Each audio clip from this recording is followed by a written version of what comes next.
Welcome to Building the Future. I'm your host, Kevin Horick. You can find the show online at buildingthefutureshow.com or follow me on Twitter at BuildingShow. You can also find it on iTunes, Stitcher, and YouTube. I'm excited to announce that I am now a brand ambassador for the Business Rock Summit in Manchester, England, April 21st and 22nd, where Steve Wozniak is headlining.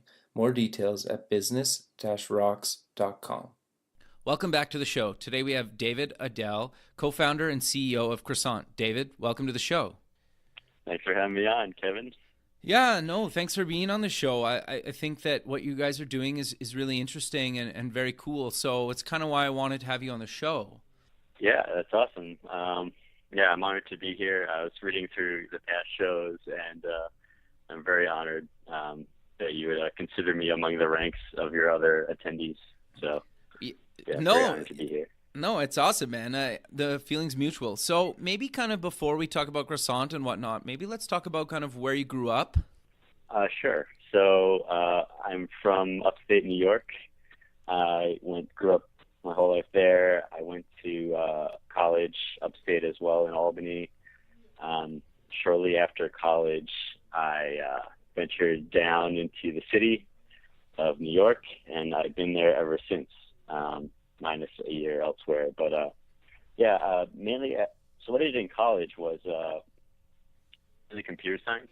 Okay. I actually started with physics, and then I went to computer science because I could just tell it would be more useful for me. So sure. I think a lot of people come to that realization. They start out with one major and they end up with a more useful major. Some people don't. I don't know. Anyway. Sure. So that's what I did. So I got a job as a consultant in the city for a software consulting firm, and that's kind of where I got a sense for the corporate world. And so, do you want me to go through like my whole story up until now, or I could do it in maybe like a few minutes? Or yeah, sure. No, it's interesting to me. I'm kind of always fascinated by kind of how people got to where they are currently. Mm-hmm, mm-hmm. Yeah, so in a nutshell, there's a couple of different phases. So I've been out of college now since 2008, and so that was 7 years ago. So I'll talk you through the phases. So phase one was get a job out of college. Sure. That went well. That happened around the time of the financial meltdown. So it ended up not working out because of that.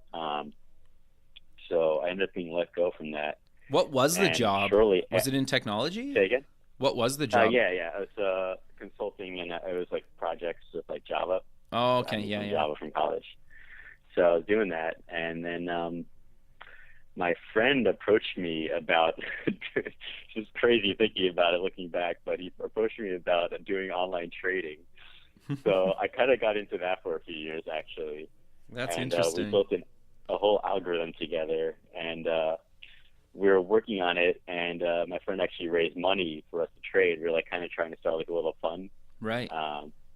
So we were working on that for like a year, and then we raised money for that, and we were trading it, and we were performing like ups and downs. It wasn't, it wasn't really performing very well. It was kind of just like break even at best.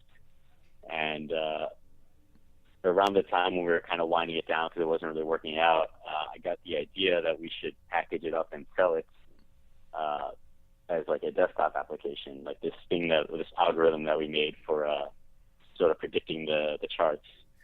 And so we made this thing, and we put it up, and we actually made some sales for a little while. This is about like 2 years after I left my job at this point. Like I was just like trying to make something work at this point, anything. And we were actually able to make some sales, but I don't know, I wasn't a very experienced entrepreneur at that point. Sure. I didn't realize how much effort it would take to really get it out there and do the proper marketing and everything. So I just assumed it wasn't going to work out, and I actually went back into the corporate world at that point. Who knows what could have happened with it, but it was fun. I learned a lot. It really upped my skills, and it was my first taste of being an entrepreneur. Sure. Nothing compared to now. Now I'm much more serious about it. That was more of like a I'm young. I don't really care what I'm doing, but this looks kind of fun, so I'll make it. No, I think that's And awesome then, though. yeah, so it was my first taste of it. And then I got a job, and I worked there for 3 years as a programmer in finance. I worked for an interdealer broker down near Wall Street, and that was quite good. It's, it was nice to make a steady paycheck for once after such a long time of not doing so. Sure. So, I learned a lot about operations and programming critical systems and finance and just, software development in general. And, it's like a pretty standard company. And so anyway, so that about two and a half years into it, like towards the end of my tenure there. So actually, I should rewind. When I first got the job, I was thinking, okay, I like this entrepreneurial thing, but I don't really know what I'm doing. I'm going to get this job for now and make some money while I figure things out, and I'll probably do something entrepreneurial in the future. So that was my mentality going into it. Okay. No, I think that's good. Ended up taking, It ended up taking, I'm happy I had that foresight too, because a lot of people don't have that foresight. No, totally. Well, a lot of people get stuck in a job, right? Because they think they're going to just quit eventually, and then they're just like, oh, money's too good, I'm not quitting. Yeah. So I kind of went in with that the proper mindset of, I'm going to do this for 2 years. Luckily, I thought that way. It ended up taking me 3 years, but I was there over 2 years, and then towards the end of that, I was thinking, so I wasn't really thinking about starting a startup. It happened kind of randomly. So what happened was I started going to hackathons because a friend told me to go to check out this thing called General Assembly in New York, if you heard of it. And I started going there and checking out some of their classes just to see what's up in the entrepreneurial community. And there's this talk by like a very experienced CTO or something, and he said, you should be going to hackathons. So I was like, okay. And it's so good I started advice. doing that, and this is like almost 3 years ago now. He said that. It's still relevant today. Sure. I think it's still a great thing to do if you haven't been doing it. So I started doing that, and I started to make some side projects, nothing too crazy.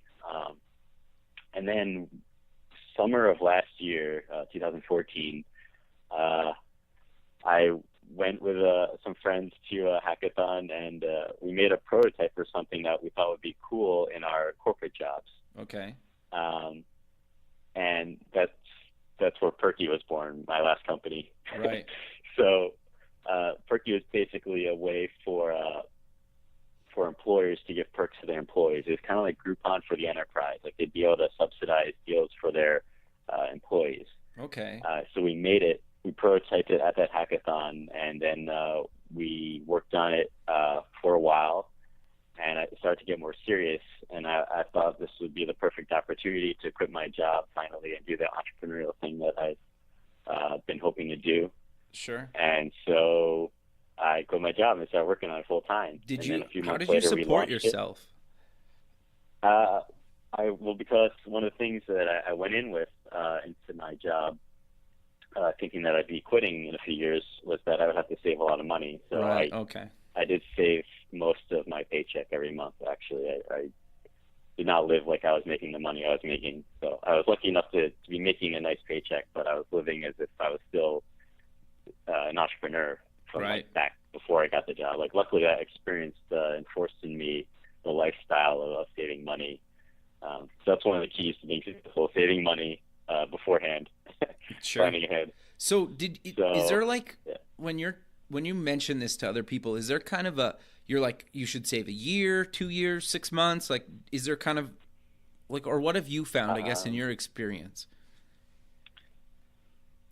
Just kind of realize how much money you're spending. Like, for example, I was using Mint while I was at my job, Mint.com, and I was doing the analysis of how much I was making and how much I was spending. And I figured if I save X amount of money every month, I can survive for X years coming out. And, not going to lie, I've had some help from the parents. Fair. So that helps a little bit too. Luckily I have that support system. So yeah, that helped. But most of it is because I've been able to save a lot of money from 3 years of working in finance. Sure. Were you I'm living at grateful for home during this time, or you were out on your own? No, I've been out on my own this whole time. Okay. Renting. When I was doing my entrepreneurial stuff before I got that job, I was living at a friend's house for a year. Okay. So I did save some money that way, so that was kind of fun. But yeah, I was living very frugally, I guess you could say. No, that's great advice. I think so many people don't think about that, right? Yep. Mm-hmm. Mm-hmm. Yeah, so that was a big part of what's gotten me to where I am now, I'd say. So then we were working on Perky end of last year, about a year ago, and we launched it in January. And we did okay. We got some customers and everything. But it was, it's my first taste of like real entrepreneurship. Like I was like really trying to go hard and make this a company now that I'm a little more experienced. But, the first time around, it's probably not going to be your successful one, as you probably heard everyone say, like, you fail a lot first. Yeah. So it's definitely true. No, or you're like an overnight. You're an overnight success, but it took you 10 years, that kind of thing. Yeah, that kind of thing. Yeah. It wasn't like a failure. It was just like it could have been better in a lot of ways, and we learned what our shortcomings were, especially in terms of like marketing and finding product market fit. Sure. I made the mistake. It wasn't like a total mistake, but like I kind of built most of the system and launched it before doing a whole lot of testing on the potential customer. That's a really good point, right? It makes sense to launch early and as quick as possible so you can actually get that feedback instead of going too far down the road. Yeah, and you'll see what I learned apply to Croissant when we talk about that. But I did most of it. I thought of it in my head, I should say we thought of it, and built it, and got it out. And we were doing some user testing before we launched, but we didn't really take it very seriously. We didn't try too hard to make sales before we built the product, and I think some people should try to do that. Right. That's good advice. A sense of what your customer is looking for. Yeah, like when you actually try to make the sales before you build it, it can make a big difference. Sure. So how big was your team for that app? It's the same for us, for Croissant and for Perky. Okay. We were all working in corporate jobs. We made Perky because all corporate jobs we can relate to, wanting more perks and cooler perks. We thought I thought it'd be great if our employers would sponsor it and everything. Yeah. I mean, it might still work. The idea is still out there. We could do something with it. It's still running. We just, kind of put it on the back burner just because it's not there yet. There's still a lot of work to be done to get that product market fit for that. Sure. And this idea for Croissant came up, and it was a much better opportunity. And I'll get into that. So yeah, we were working on Perky. We were live with it. We were pursuing it aggressively. We got into an accelerator program. I don't know if you know, but we're in the Co-Found Harlem Accelerator up in Harlem here. Okay. And about a week into the accelerator, another hackathon came up, the TechCrunch hackathon, which is pretty big here in New York. Sure, I can imagine. Yeah, it's like 400 attendees and everything. Oh, wow. I've went the past 3 years. I always have fun every time. The first time, actually, the first time I was there in 2013, I randomly met a guy there. I just went with an open mind. I was like, hey, I want to meet someone and make something with someone. And I did, and we won a little prize, so it was kind of cool. So how long was this? How many days was the hackathon? It's just 24 hours. So you met somebody there that you didn't know, and then you built something, and you won something within like 24 hours? Yeah. That's awesome. One of the sponsors, yeah. It was kind of cool. It was like a $250 like Amazon gift card, I think. It was kind of awesome. Maybe it's just silly, but we made this silly app that is like vocabulary app or something that uses one of the sponsors of the hackathon. Like, so the sponsors get prizes. Okay. And one of the sponsors was Pearson, who has like a dictionary. You can like look up dictionary terms. Right. So they made this like vocabulary learning app that like, I don't know, I don't remember what it does. And then I went with some friends in 2014 last year, and even then we met some more people, and we did something with them, and we won another prize. Oh, wow. So that was pretty cool too. That was another, like, we kind of went with the sponsors of the event and tried to make something for their platform. But this past year, it was about a week into the accelerator, and things with Perky were going okay, but it was, it was a little morale was a little low, I would say. So we thought we'd get our minds off it and try something new. Okay. And so we went to this hackathon, and while we were there, we thought of like the issues we've had with working on Perky. Like, we thought about how hard it was to I shouldn't say it was really like Nisha's, our co-founder Nisha idea. She gave me this idea back in like January. She's like, I wish I could like book a seat at like a coffee shop, because like because we always work at coffee shops when we were Right. working on this thing, and there was no like easy way to do it. It was always like a struggle, especially in New York. New York is like tough with coffee. It used to not be this way too. It's like only the past like year or two I've seen like more and more people taking up seats with like taking up the outlets. Okay, fair. Yeah, just more people are getting into that lifestyle.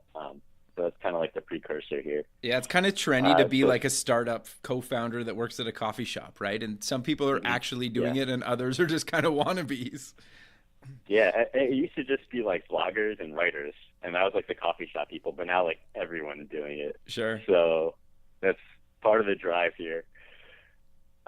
So she had this idea to book a seat in the coffee shop. So that was what we prototyped for the hackathon. Okay. And one of the sponsors was this company, Gimbal, and they have these Bluetooth beacons.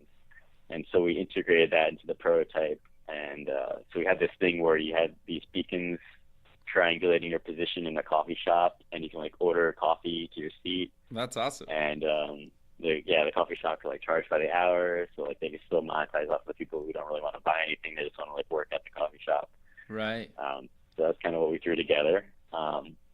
So after the hackathon, we didn't win anything this time around, which is fine. It's still great; like we got a chance to present. But what's cool, and what also helped us decide to go with it, actually, was right after we presented it on stage at TechCrunch, because what they do is they give everyone 60 seconds to present their hack to like the audience of like who's ever there, like 500 people or so. Right. So it's quite thrilling. So right after that presentation, one of the TechCrunch writers who was there asked me for an interview. So I was like, oh, it's like some random interview. This will be fun. So I just like talked about what we made and like what it does and the team and everything. And 20 minutes later, she put up this long article on TechCrunch. Oh, wow. I was like, what? That's awesome, though. I had a video of my presentation. It's on our website. You can see it. If you click on the TechCrunch link on getcroissant.com, you'll see my presentation and the write-up she did. And it was totally random. I was like, oh, that's awesome. But I think that's important to mention. Like, if you're not out there kind of networking and going to these hackathons and kind of being part of the community, this stuff won't happen to you, or the chances of it happening to you are pretty small, right? And so you kind of, I love, and this is kind of why I wanted to have you on the show. Like you said earlier that you're kind of honored and whatnot, but like, this is what I want to stress. Like, I could just, talk about this stuff, but hearing from people like yourself that have done it and been through it, and you can tell the listener, like, here, like, look, I went to this hackathon, I got asked kind of randomly to be in this interview with TechCrunch, and now it kind of blew up, right? And I think that's super important to reinforce to people, that you kind of need to like get yourself out there and like make it happen for yourself. Yeah, that's correct. So coming from a background in technology, I didn't really put stress on like networking or really going to events at all. And then it was like really just like the past year I've started doing that very aggressively, and that has paid off. It takes some time, but you meet the right people. You learn what events are good, and you never know, something like this might happen. to you. Sure. So how often would you say you go to these like hackathons or networking events? I haven't been to a hackathon since the one in May with Croissant. Okay. We might go to, I don't know, I might go to another one. We'll see. But yeah, before I was like, getting some traction here, it's good to go to these things. But how often? Like, do you go to other networking events currently or not really now that you kind of have? Okay. No, nowadays, I mean, I don't go to hackathons, but I go to like conferences and right. Actually, a little secret with conferences, you should try to volunteer. Oh, totally. The past 2 conferences, we reached out for volunteer positions, and we either got like a discount ticket or like. That's actually really good advice. A couple $100. Yeah, I did not. That's I got to credit Nisha again on that one. She thought to do all that. She's good with that. That's good. No, but I love that. Like, you're right, because they're always like, it's pretty hard for them to, maybe pay you, but if you volunteer, they can easily print another pass, right, with your name on it. So that's actually really good advice. Yeah, and I meet all the so if I work the table, for example, I meet everyone coming into the conference. Totally. So I can say hi to everyone. So it's like already a warm introduction if I like walk around during the conference and start talking to people. And then even at the bars after, the conference that night, people are like, "Hey, you're the guy," Yeah, that's interesting. So just kind of along the same lines, like you go to these networking events and you kind of have all these ways of networking. Is there any other ways that you've kind of found that have worked for you in kind of either networking a little bit or kind of, because I think a lot of people find it awkward. Yeah, I still find it awkward myself. I think everybody does. Yeah, I still find it awkward. I was reading a book about this recently. I think it's called like Do Over or something. But he makes a good point in the book, and I agree with it. It's just going with the right mindset that you're just there to have fun and to meet people.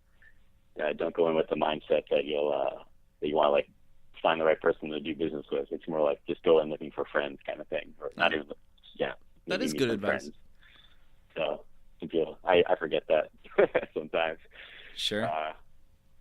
But another thing, for example, at a conference, at that bar afterwards, like I met someone who runs a pretty big newsletter in New York, and they liked our company, and they wanted to put us on the newsletter. So that got us some nice traction. They just like put us up on the newsletter. So this is an example of what could happen. Sure. Well, I think the other thing too is I've even found personally, if you're not in one of those big hubs like New York or whatnot, you should try to go to a conference or two, in one of those bigger cities, maybe once a year or once every few years, and, try to get involved with some of that stuff, right? Because you're right, that's where the big hubs are there for a reason. And it's kind of got me where I've gotten in my career just by, reaching out to people and going to conferences and just kind of constantly networking with people outside of, even my country in a lot of cases. Mm-hmm. So, no, and another thing sorry, what were you going to say? No, go ahead. In terms of online networking for like if you're not in a hub, another thing that we do, my co-founder does this a little more than me, is just reach out to people on LinkedIn. Like totally. It could just be a cold reach out. Totally. You know what I mean? Oh, yeah. I've done that. I just broke 12,000 LinkedIn connections, so I've done that for probably like 6 years. That has been probably the most important thing I've ever done career-wise. Is it started off as kind of a joke, and I've mentioned this on shows before, but again, I think it's to stress it. It's like you reach out to all these people, and like, yeah, some people don't write back. Some people, nicely tell you where to go. But at the end of the day, it doesn't really matter because there's always going to be people that, aren't interested or whatnot. Like, I'm not selling them anything. I just say, hey, like, let's connect. I think what you're doing is pretty cool. I'm not like saying, hey, buy this or that, because I don't have anything to sell. But, I think that's super, super important. And it's like, it's gotten me connections globally that have been instrumental in finding really good guests for the radio show. Nice. Well, that's how you and I met, right? Or was it Twitter? I can't remember. It's one of the two. I don't remember. It was a few months ago. Yeah, but especially online. Yeah. I think it was Twitter, but it doesn't really matter. It's social media, right? Yeah, yeah. The thing with like the LinkedIn stuff, I actually find that more awkward than in-person interactions. Really? I don't know, for some reason. Yeah, I'm Why like a is little that? weird. I don't know. Because when I'm in person, I'm just like joking around, laughing, but it's like hard to convey all that like online.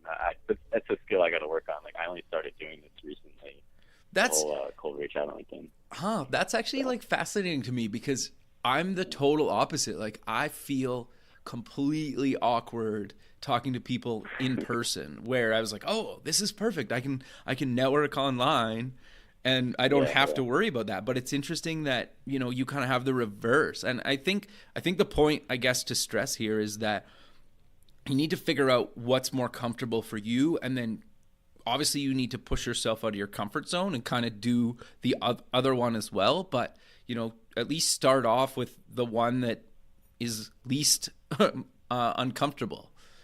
And if it's in person, go in person. If it's online, go online, and then work on the other yeah, one. yeah, yeah. Totally true. Sure, man. So maybe let's talk about kind of what Croissant is, and I know you kind of loosely talked about how you started it and kind of came up with the idea, but do you want to maybe kind of cover that again and just Yeah, kind of go a little bit deeper into that? yeah. I'll say what it is now. Sure. So right now we have I think 22 spaces now. We've partnered with 22 co-working spaces in New York City. Awesome. And we kind of package it up so that all you have to do is buy one membership and you can bounce around between the different spaces. So a little more about it. You basically sign up. We have two plans, $99 a month for 40 hours and 5 guest hours, and then $2.99 a month if you want to get unlimited hours and 20 guest hours. Okay. And so once you're a member and you're signed up, you can basically show up at the space, click check-in on the app, Right. and they'll tell you where to sit, or they're basically a hot desk, open format desk. You sit down, get to work, and then when you're ready to leave, you just click check out. And so Okay. you can do that as long as you have hours remaining in your membership. Okay. And also you have guest hours, so you can check in, and then you can have a meeting. You can invite a friend to sit next to you, so you have 5 hours to do that. Okay. Per month. And then do you guys just take a cut of that to monetize, or how do you guys monetize this? Yeah, I mean, we have different agreements in place with different spaces, Okay. but yeah, we take a small portion of that as our revenue. So Okay. So you mentioned New York City. Are you guys kind of expanding outside of that? someday we hope to. Right now, since we're so young, obviously we've been live since just July, so Oh, yeah, wow. this day, yeah, like 5 months. Yeah, but that's So, awesome. You already have 22 co-working spaces in New York City, and you've only been live for 5 months. That's pretty impressive. yeah. I mean, I have to attribute that to my co-founder Zoltan. He actually landed all those partnerships. So did he just go like- cold call them, or how did you guys how did he land those partnerships? Some of the spaces we had a previous relationship with Okay. from our last company, Perky, but some of them were just cold visits. Right. He basically hustled really hard for a couple months there, and just got a bunch of people. He just pitched it, and I think that's got awesome. some people. Yeah. Actually, so what we initially did back in May, like I was talking about, our prototype was coffee shops. And my initial thought was this would be great if I could co-work in coffee shops and restaurants. Right. And that's still like I really want to do that at some point. I think the idea is a little before its time, but that'd be really cool, I think. So what we tried doing was pitching it to coffee shops and restaurants, but it was very difficult for them to. Maybe it's on us, like we're just don't have the skills to convey it well enough, but and maybe it's just before it's time. But Sure. But I also like the fact they that you're weren't really- trying a bunch of different angles, right? And until you found one that kind of worked. Like, okay, well, yeah, we'd like this, and maybe we'll still try that in the future. But right now the co-working space seems to make a lot more sense right now. Yeah.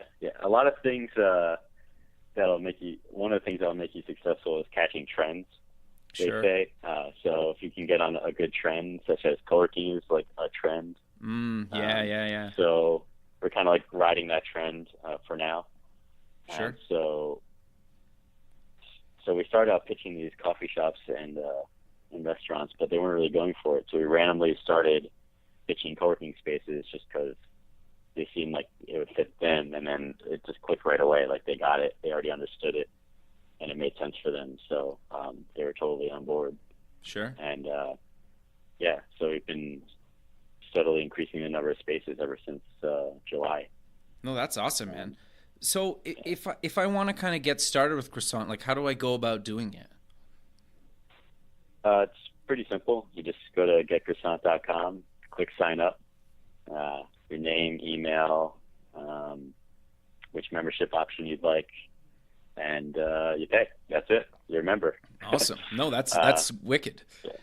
You get like a welcome email and some like the contact information for us, and our co-founder Zoltan primarily does like the customer service, so you'll talk with him. We also meet a lot of the members too, because we go to the spaces ourselves, and we run into a lot of our members. So we're trying to build a community. That's interesting. So step one is trying to meet the members, get a feel for what they need from the platform. Sure. Some features have arisen from doing stuff like that, like the guest feature. That was like one of the first things that popped up. People are like, I gotta hold meetings, and Sure. we're like, well, we could make a conference room booking system, but it's a little expensive for our members. What's like a way to make everyone happy here, get the spaces paid a little bit, and get our members and their guests inside. So that's where we came up with the guest feature. Interesting. So do you tell your members you're going to be at, this co-working space if they want to kind of have a talk with you, or do you reach out to them, or is it just kind of a little bit more random? It's a mix of different things. So Okay. Some of it's random. Some of our members who we've reached out to have gotten back to us, and we'll arrange like a meeting for like user testing and just to ask questions on what they need. What are their needs? Okay, So that's really helped us. cool. Yeah. So do you? Yeah, a lot of good advice is just talk to your users. Yeah, I'm sure you know. So if I'm using the app, does it tell me kind of who else is at that co-working space, or do you guys have like little profiles on people that say, this, or like eventually you want to maybe match people together and say, hey, you guys are building something that could, integrate well or something? Is that in the cards? Just not yet. No. I want to do that though. I want Okay. to add that exact thing. We've been debating what types of things should be in the app. One of them, because we want to enable people to have offline meetings. Sure. This is really just a tool for getting your work done, getting into a community of like-minded people, and that's one of those things that we want to add. So we want to add features to the app that enable people to easily connect with other people on the platform and the space. It's not live yet, but it's in the cards. Sure. Among other things. So. No, that's awesome. No, I think that's cool. So, is there anything else that you guys want to talk about that you're kind of working on now, or kind of any other struggles or almost successes that you guys are currently facing? So struggles. One of our biggest struggles right now is, I guess you could say, education, because Okay. they're trying to educate people who come to our websites, either through social media or just SEO, or people looking for a co-working space. A lot of people kind of glaze over the site. They don't really understand it. If you listen to a radio show like this, you'll understand it because I explain everything. But Right. people who don't know us or know what we're about, they kind of don't understand it. And so we're currently trying to make it better. I think this is like a lot of the issue that a lot of startups have, is it's hard to make people understand what you're doing. It's Sure. like a new concept or whatnot. So, some people think, oh, do I have to book a seat ahead of time? And the answer is no. Like, it's not like too clear. But, like, how do you say that in a nice way on the website? It's things like that is what we're kind of. Yeah, it's kind of like these one-off cases, right? Because, like, for example, I don't live in New York City, so if I came to New York City, can I just load the app and say, like, where's the closest place that you guys use, and is there a seat available? Can I just go book that? Like how do you explain that to somebody, right? Yeah, I'm trying to figure it out. Sure. No, it's tricky. So we're playing with it. Lots of testing involved, getting lots of feedback from people. talk to as many people as possible, like people who've been to your website or people who started to sign up but didn't complete the sign up process. Reach out to them and be like, hey, what were your thoughts? So we've gotten some feedback from that. So all these little things. Like, for example, one of the features we added were, because a lot of people were saying they weren't sure if a seat was going to be available when they got to the place. And some of our co-working spaces are kind of far out, like, I shouldn't say far out, but like, they take some time to get to. Like if you're in the Upper West Side and you got to get to Brooklyn because you have some spaces there, you don't know if the seat's going to be available when you get there. So, right. This is like an ongoing problem. So what we added was this feature where you can hold the seats for an hour. So you can rest assured that when you get there. So that's just an example of one of the things that popped up while we were talking to people. No, I think that's awesome that you guys are constantly doing user testing and adding features based on user feedback.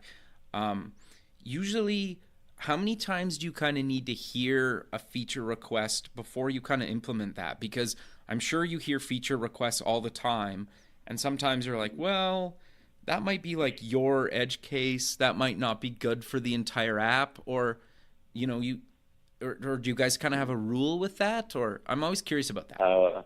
Right now we don't really have a hard and fast rule. We just kind of go by our gut. Okay. I just have a gut because I use the app myself. Like I pay the membership fee and I use the app. So like if I see people having this problem and I can kind of relate to it, like that makes sense. Okay. Like, or I myself is having the same problem. Pretty much every problem that people have talked about, like I have the same problem using the app.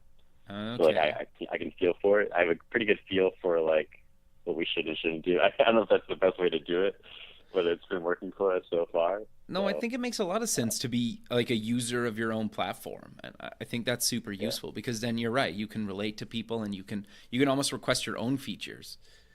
Mm-hmm, mm-hmm. Yeah, definitely. Well, I'm lucky enough to be able to use it, yeah. For sure.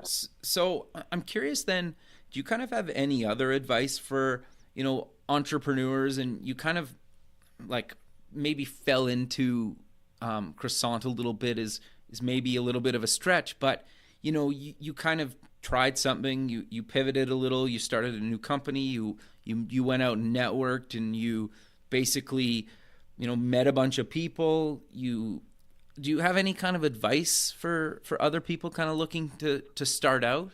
Let's see. Like starting from where? Like, do you have experience? Do you not have experience in an industry? Could for be example, any of that. I was talking to a guy recently at an event. Okay. He works for a large financial firm currently, and he's like, I want to do a startup of some sort. And he's telling me he had this idea for, I don't remember it. It was like a B2C app for like image sharing or social image sharing or something like that. Okay. And I could tell right away it's probably, unless it's like groundbreaking, and like it's I don't really know. It might succeed. I don't know. I don't want to say like it's not going to succeed, but like sure. I've heard lots of people have like app ideas that are quite basic, I would say. Mm-hmm. Like it's like a feature, not a business. Yeah, like Facebook can make it a feature, for example.